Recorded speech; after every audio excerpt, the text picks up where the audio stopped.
ورسوله إلى الذين عاهدتم من المشركين فسيحوا في الأرض 4 أشهر واعلموا أنكم غير معجز الله وأن الله مخزي الكافرين آمنت بالله وبآياته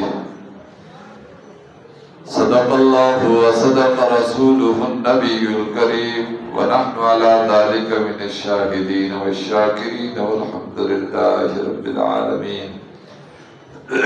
چونکہ جماعت والے بیٹھے ہوئے ہیں اس لیے عام طور پر تو ہم اپنی زبان ہندکو میں بات کرتے ہیں، لیکن آج تھوڑی سی اردو میں بات ہوگی تاکہ ان کو بھی اچھے طریقے سے سمجھ میں آ سکے۔ کل کے خلاصہ درس میں ہم نے سورہ انفال کا خلاصہ بیان کیا تھا۔ سورہ توبہ سے قبل سورہ انفال ہے۔ سورہ انفال کا اور سورہ توبہ کا آپس میں ربط ہے۔ ویسے بھی ہر سورت کا دوسری سورت کے ساتھ ایک گہرا ربط ہوتا ہے، لیکن سورہ انفال اور سورہ توبہ کا تو آپس میں انتہائی گہرا ربط ہے۔ اس میں ربط کیا ہے کہ سورہ انفال کے اندر اللہ رب العزت نے کہا کفار سے اعلان جنگ کرو، فتح کے بعد جب مال غنیمت آ جائے تو اس کو میرے احکامات کے مطابق تقسیم کرو، ٹھیک ہے۔ یہ بات سورہ انفال کے اندر اللہ پاک نے فرمائی تھی۔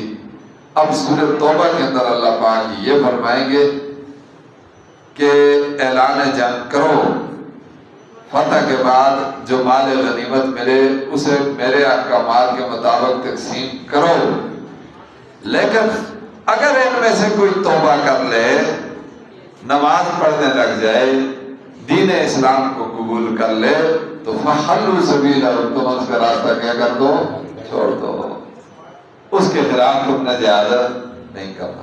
فَإِن تَابُوا وَأَقَامُوا الصَّلَاةَ وَآتُوا الزَّكَاةَ فَحَلُّوا سَبِيلَهُمْ إِنَّ اللَّهَ غَفُورٌ رَحِيمٌ۔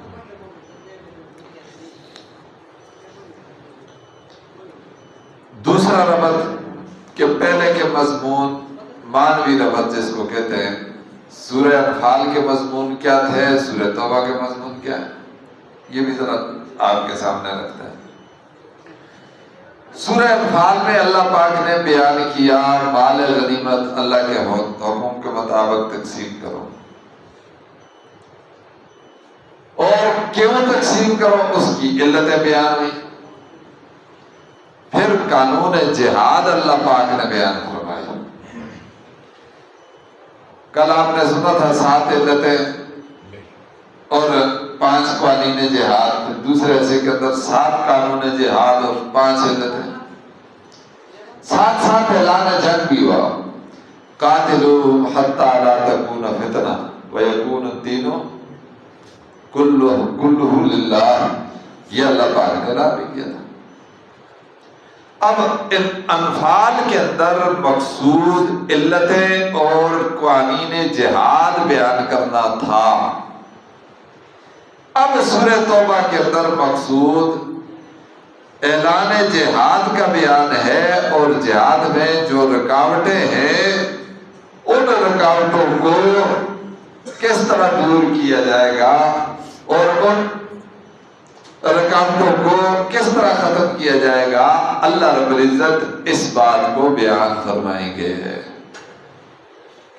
اور اللہ پاک وجوہات جہاد بیان فرمائیں گے، کیوں جہاد کرو، جہاد کی وجہ کیا ہے، یہ اللہ پاک سورہ توبہ کے اندر بیان فرمائیں گے۔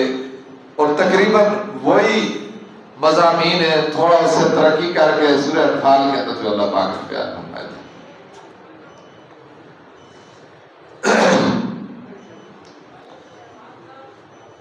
لمبی سورت جتنی بھی ہوتی ہے،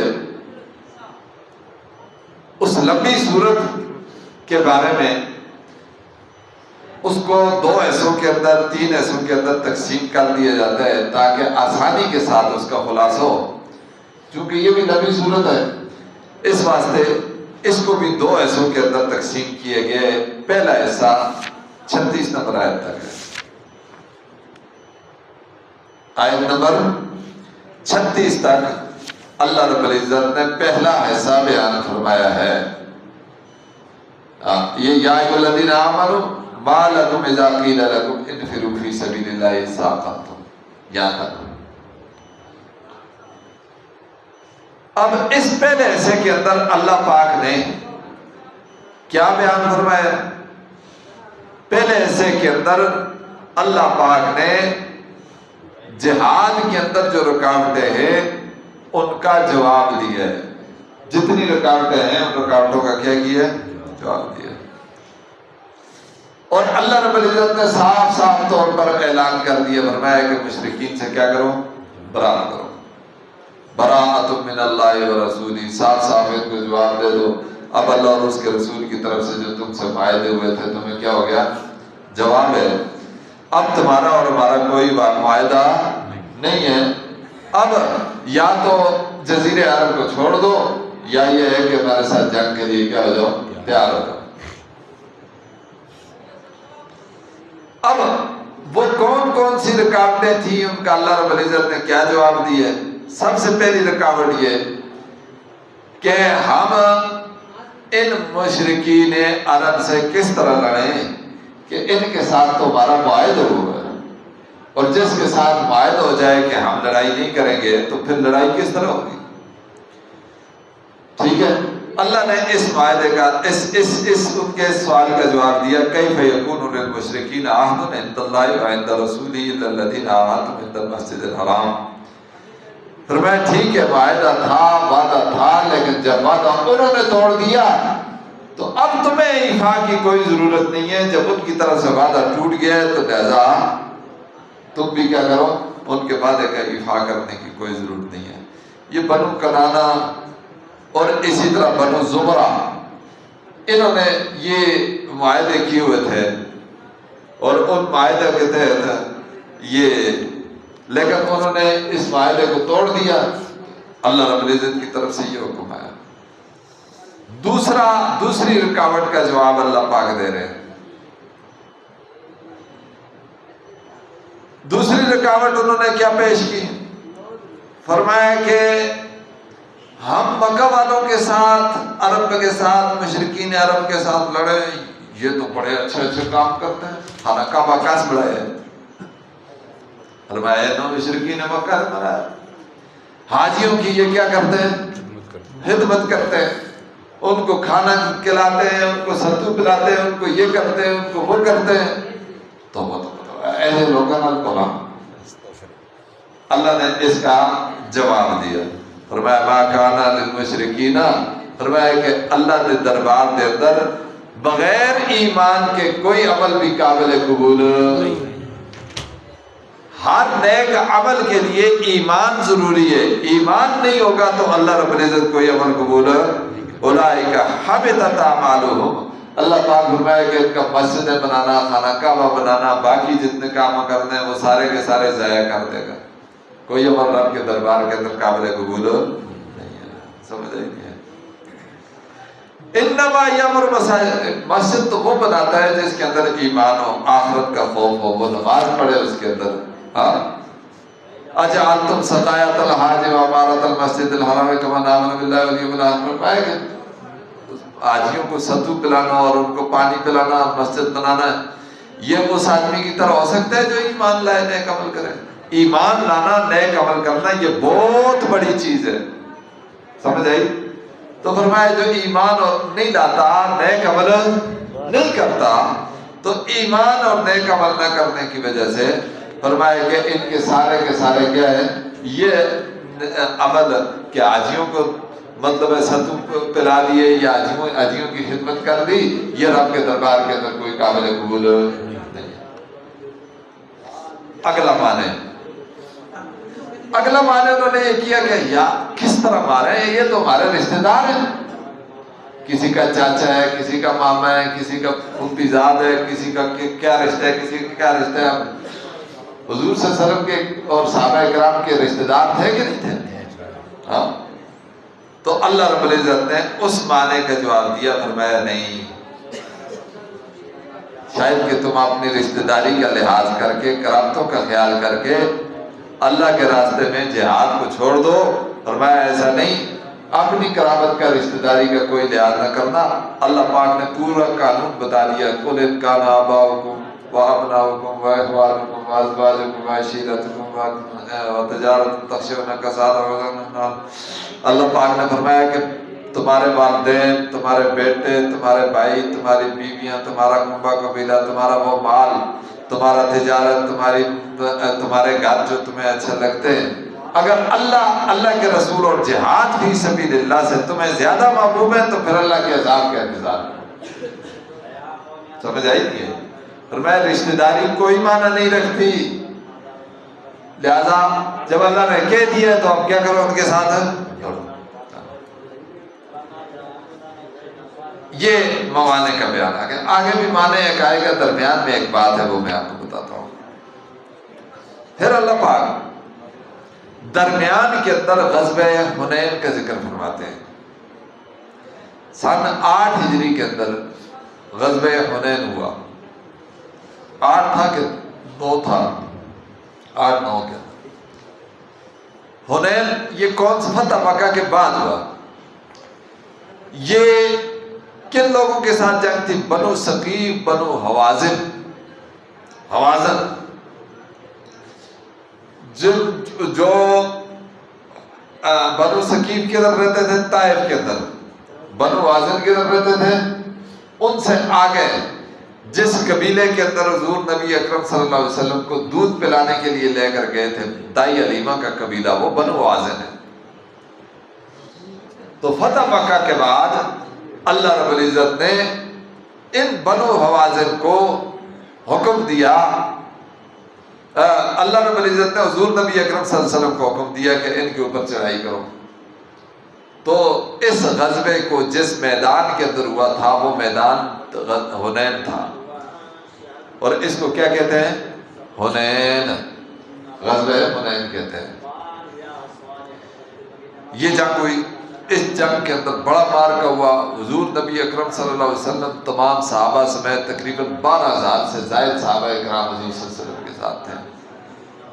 تو اب صحابہ کے دلوں کے اندر یہ بات آ گئی کہ آج تو ہم بہت طاقت میں، بہت قوت میں، 12,000 ہیں، جب ہم تھوڑے تھوڑے ہوتے تھے تو مطلب ہے آج تو ہم ان کی تکہ بوٹی کر دیں گے۔ تو اللہ کو ان کی یہ بات اچھی نہ لگی۔ ادھر سے بنو حوازن اور بنو ثقیف جو تھے نا، وہ تو جنگجو لوگ تھے نا، انہیں پتہ ہے کہ کی تھا، انہیں سنا ہے، میں خیر ان کو میں شروع کر دیتا ہوں، آپ حضرات کو سمجھ میں نہیں آئے گی۔ انہوں نے کیا کیا؟ انہوں نے کہا کہ آج یا مریں گے یا بچیں گے، لہذا پیچھے کے لیے کیا چھوڑنا ہے؟ اپنے جانور بھی ساتھ لو، بچے بھی ساتھ لو، ساری چیزیں ساتھ لو، اور لے کر میدان میں نکل جاؤ۔ سب کچھ، مال، جانور، بچے، سب کچھ لے کر جتنے لوگ تھے وہ سارے کے سارے میدان میں کیا ہو گئے؟ بالآخر جنگ ہوئی، اور ایسی جنگ ہوئی کہ حضور نبی اکرم صلی اللہ علیہ وسلم کے ساتھ صرف 100 آدمی رہ گئے۔ 12,000 میں سے کتنے رہ گئے؟ 100۔ اور وہ خالد بن ولید، جن کو کیا کہا جاتا ہے؟ سیف اللہ، اللہ کی تلوار، ان کو اس جنگ کے اندر اتنے زخم آئے تھے تیروں کی وجہ سے کہ جسم کے اوپر کوئی جگہ نہیں تھی کہ جہاں پر کیا ہو؟ زخم نہ ہو۔ اب حضور نبی اکرم صلی اللہ علیہ وسلم نے جب اس حالت کے اندر دیکھا آپ کو، اور پھر آپ کے لیے دعا فرمائی، پھر اللہ رب العزت کی طرف سے فرشتوں کی مدد آئی، اور وَأَنزَلَ جُلُودًا لَمْ تَرَوْهَا، فرمایا کہ ایک لشکر اللہ پاک نازل کیا جس کو تم دیکھ نہیں سکتے تھے۔ بالکل اس طرح پکھیوں کی طرح، ٹڈیوں کی طرح ایک اللہ رب العزت نے فرشتوں کو بھیجا وہاں سے، اور وہ فرشتوں نے کیا کیا، ان کو پھر مارا اور بگایا، اور پھر وہ حنین کے میدان کے اندر بہت زیادہ مال غنیمت چھوڑ کر چلے گئے۔ اور حضور نبی اکرم صلی اللہ علیہ وسلم نے فرمایا کہ اب تم کیا چاہتے ہو، یا تو تمہیں مال دیا جائے گا یا تمہیں بچے دیے جائیں گے۔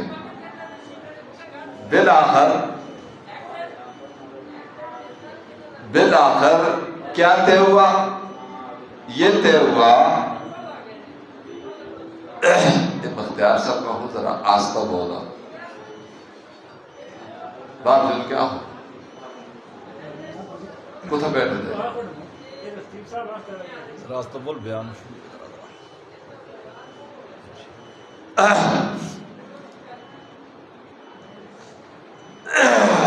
استا سپیکر لگے تھے اتنا اچھا نہ بولتے تو اس تو بعد تھے۔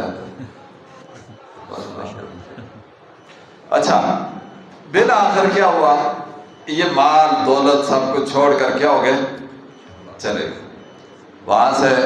پھر اللہ رب العزت نے کیا کیا، حضور نبی اکرم صلی اللہ علیہ وسلم نے مال غنیمت کیا کیا، تقسیم کیا، اور وہیں جعرانہ سے حضور نبی اکرم صلی اللہ علیہ وسلم نے عمرہ فرمایا تھا یہ حنین کے موقع پر۔ تو اللہ رب العزت نے بنو ثقیف کو بھی بنو وازن کو بھی کیا کیا، لیکن اول مسلمانوں کے اس تکبر کی وجہ سے اور بڑائی کی وجہ سے اور عجب کرنے کی وجہ سے اللہ رب العزت کہ آج تو ہم بڑی کثیر تعداد کے اندر ہے، اللہ رب العزت نے کیا کیا،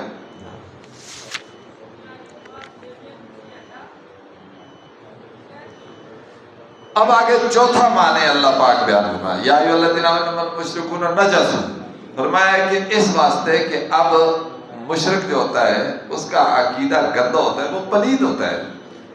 جب وہ پلید ہے تو اب مسجد حرام کے قریب رہنے کی کوئی توقع نہیں بنتی، لہذا فرمایا کہ مسجد حرام کے قریب ان کو نہ چھوڑو، اب اس سال کے بعد ان کو یہاں سے کیا کر دو، نکال دو۔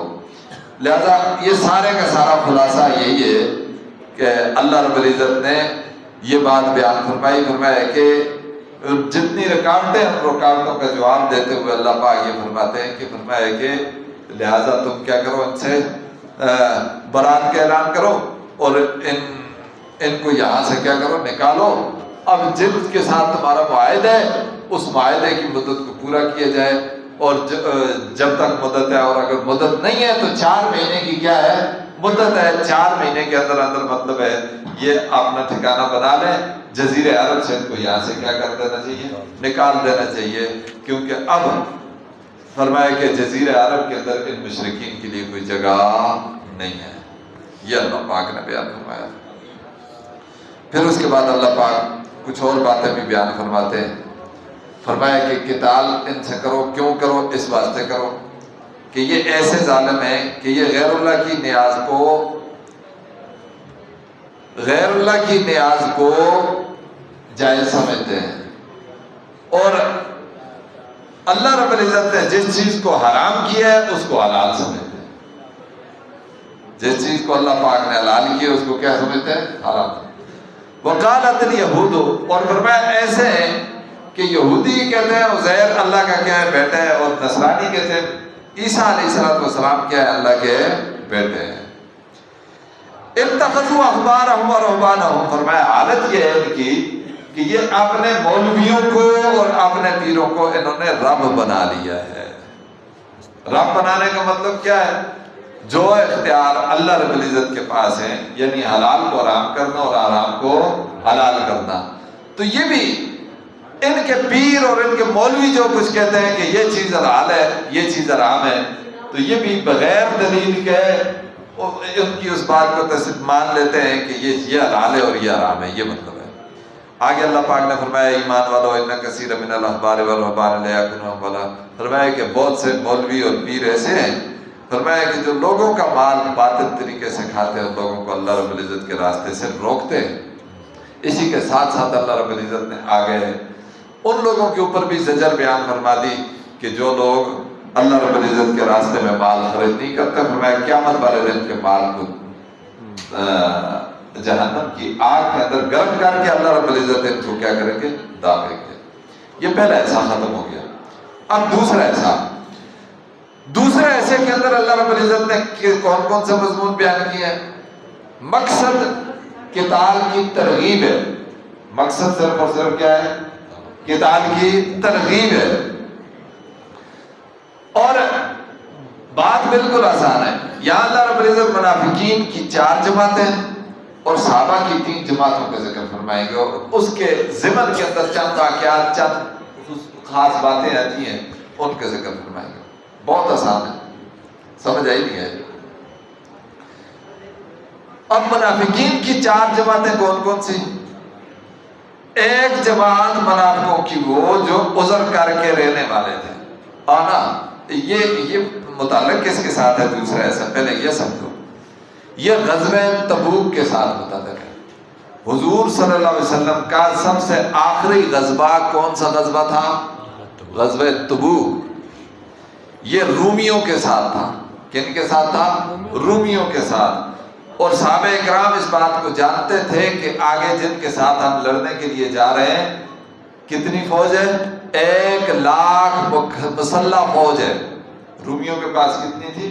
1,00,000 مسلح فوج تھی، لوگوں کے علاوہ، جن کا کام ہی یہ تھا کہ انہوں نے کیا کرنا ہے؟ جنگ کرنا ہے، مسلح فوج تھی۔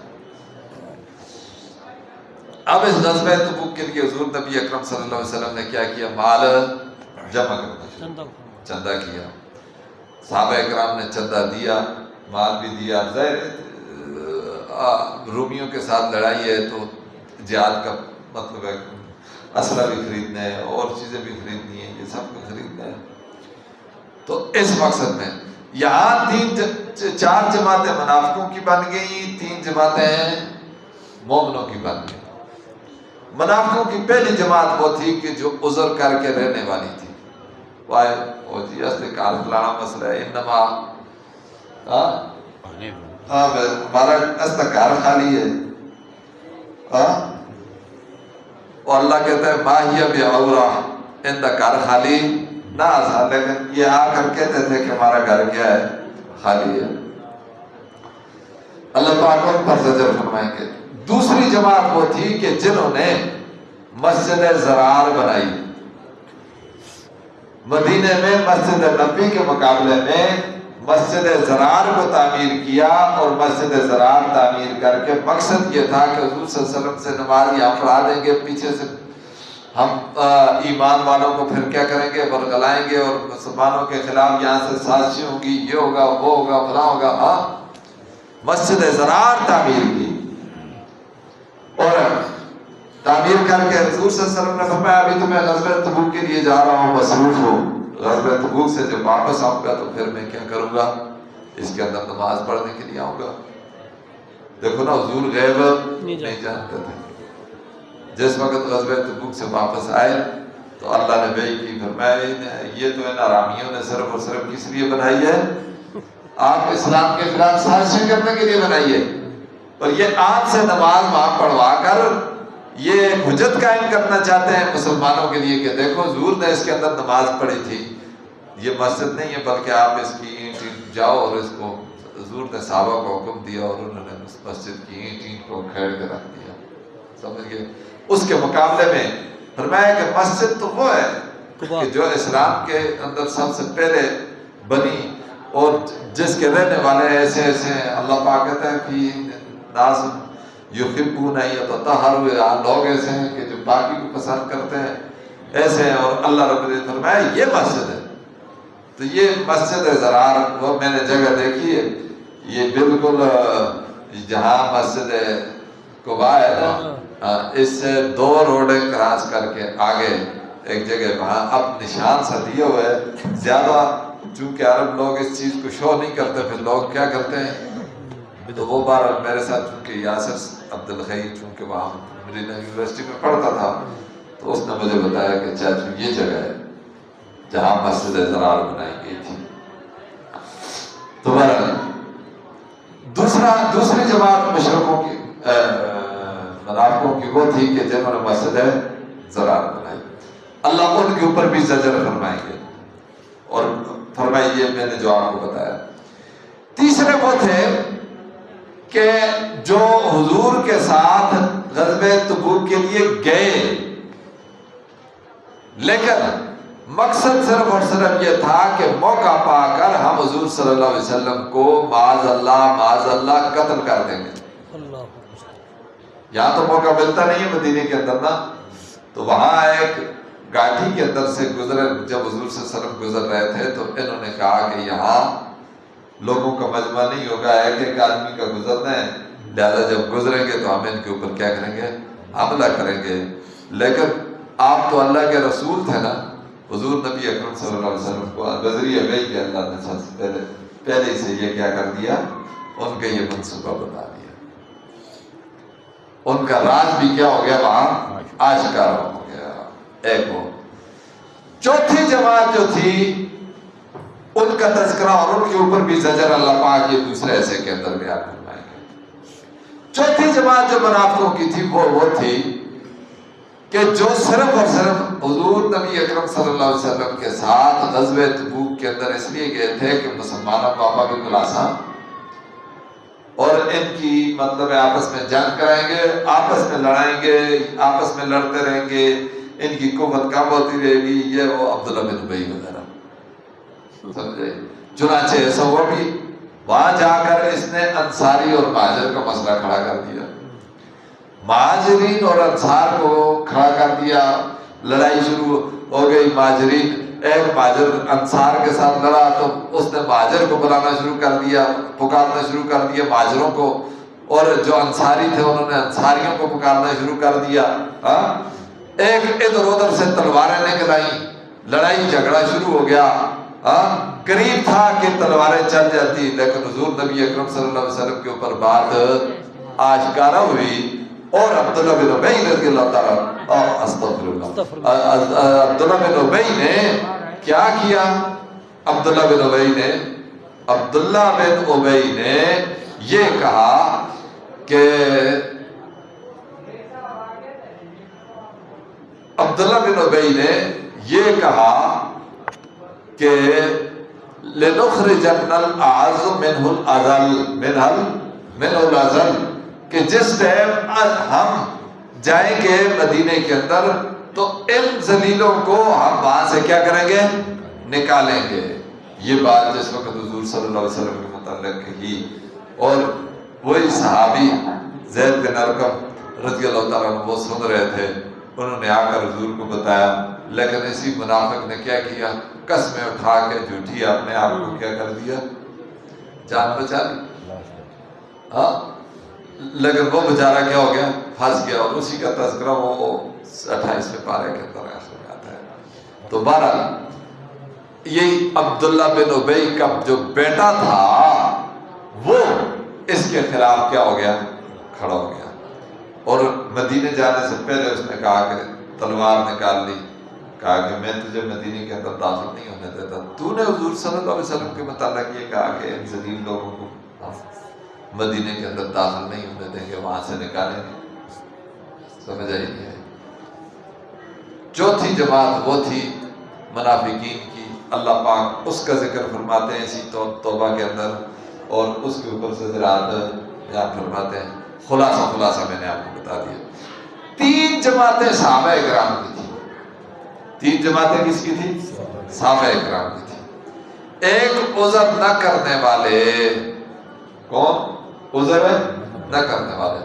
حضور نے اعلان کیا جنگ کے لیے جانا ہے، انہوں نے یہ نہیں دیکھا کہ کھجوروں کا موسم ہے، کھجوریں پکی ہوئی ہیں، ابھی یہ ہے وہ ہے فلاں، سمجھ گئے؟ اللہ پاک ان کی تعریف نہیں کرتا، کوئی عذر شذر نہ سنو نہیں کیتا۔ حضور صحابہ کہا مال دو، مال دے دیا، کہا جان دو، جان دینے کے لیے بھی تیار ہو گئے، نکل گئے۔ ایک وہ صحابہ، اللہ ان صحابہ اکرام کی بہت زیادہ تعریف فرمائیں گے۔ السابقون الاولون من المہاجرین، یا آگے وہ آیت آتی ہے، اللہ رب العزت ان کی بڑی والسابقون الاولون من المہاجرین والانصار والذین اتبعوهم بإحسان رضی اللہ عنہم ورضوا عنہ اعد لهم جنات تجری من تحتها خالدین فیہا ذالک الفوز العظیم۔ اچھا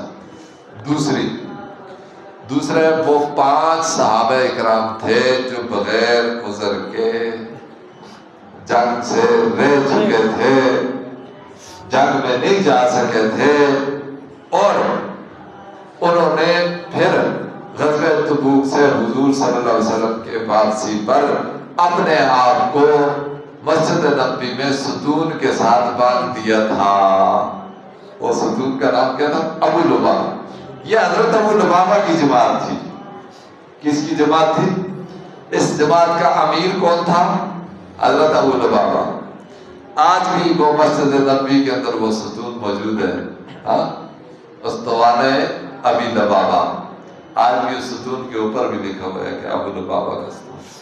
وہ تھا مسا جس تھا میں پنجم سنا پہ آپ کو آنے کے بعد چلے میں یا رسول اللہ جس دن تک اللہ معاف نہیں کرے گا اس وقت تک ہم یہاں سے نہیں جائیں گے، بس ہم یہاں باندھے ہوئے۔ آخر اللہ رب العزت نے ان کی توبہ کو قبول کیا۔ اللہ رب العزت نے ان کی توبہ کو کیا کیا؟ قبول فرمایا، اور ان کی توبہ قبول کر کے اللہ رب العزت نے کیا کیا؟ 3 صحابہ اور تھے جو بغیر عذر کے، اب حضور صلی اللہ علیہ وسلم واپس آئے، پوچھا کیوں نہیں گئے؟ کسی نے کیا جھوٹ بولا، کسی نے کیا منافقوں نے، کسی نے کہا فلانی گل ہوئی جیسی، فلانی ہوئی جیسی، فلانی جو آتا فرمایا چلو۔ اب یہ جو 8 صحابہ کرام تھے ان سے پوچھا، فرمایا کیا ہوا؟ یا رسول اللہ ہم ہار نہ کہہ سکے۔ ان تینوں نے کہا تو یا رسول اللہ ہم تو جا رہے تھے لیکن کیا کرتے ہیں؟ ہم نے کہا آج جلتے ہیں، کل جلتے ہیں، ہون جلتے ہیں، ہمارے پاس 10 سواریاں پہنچ جائیں گے، یہ وہ کرتے کرتے ہم رہ گئے۔ 50 دن تک ان کی توبہ قبول نہ ہوئی۔ بالآخر حضور نے فرمایا کہ سارے مدینے والے ان سے کیا کر دو؟ مقاطع کر دو، کوئی اس کے ساتھ نہ بولے۔ پھر کہا کہ ان کی بیویاں بھی ان سے کیا ہو جائے؟ الحاد ہو جائے۔ یہ 3 صحابہ تھے، ان کا اللہ رب العزت تذکرہ فرماتے ہیں۔